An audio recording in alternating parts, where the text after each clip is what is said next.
ភ្លៀងរលឹមស្រក់លើដំបូលផ្ទះចាំងអនុស្សាវរីយ៍ចាំងហូតរលប់មកវិញ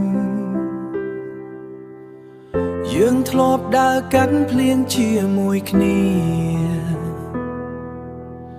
តែពេលនេះមេឃស្រលាំងក៏យើងឃ្លាតឆ្ងាយបេះដូងឈឺចាប់ដូចត្រូវភ្លើងឆេញ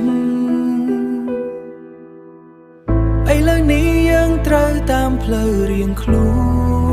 ន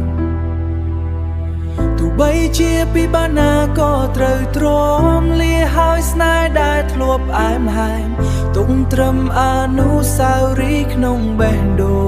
ងបេះដូងរំរែកក្នុងភាពស្ងាត់ស្ងៀមបេះដូងរំរែកក្នុងភាពស្ងាត់ស្ងៀម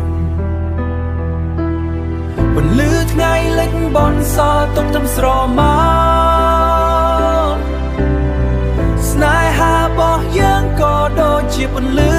មួយនេះដែរទន្លេហូរមិនត្រលប់ក្រោយបេះដូងខ្ញុំក៏មិនអាចត្រលប់ទៅរកអ្នកបានដែរសល់ត្រឹមភាពស្ងាត់ជ្រងំក្នុងចិត្តឥឡូវនេះយើងត្រូវតាមផ្លូវរៀងខ្លួន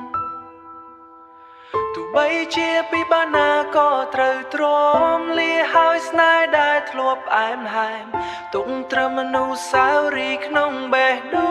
ងបេះដូងរំរែកក្នុងភាពស្ងាត់ស្ងៀម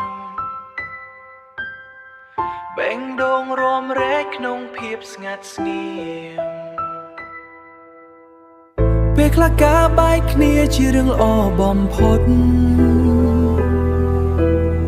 ដើម្បីឲ្យយើងមានពេលមើលឃើញការពិតថាយើងមិនអាចបន្តដំណើរទៅមុខទៀតបានទេគ្មានអ្នកណាខំគ្មានអ្នកណាត្រូវគ្រាន់តែផ្លូវយើងដើរវាខុសគ្នាលាហើយគ្រាន់តែអនុស្សាវរីយ៍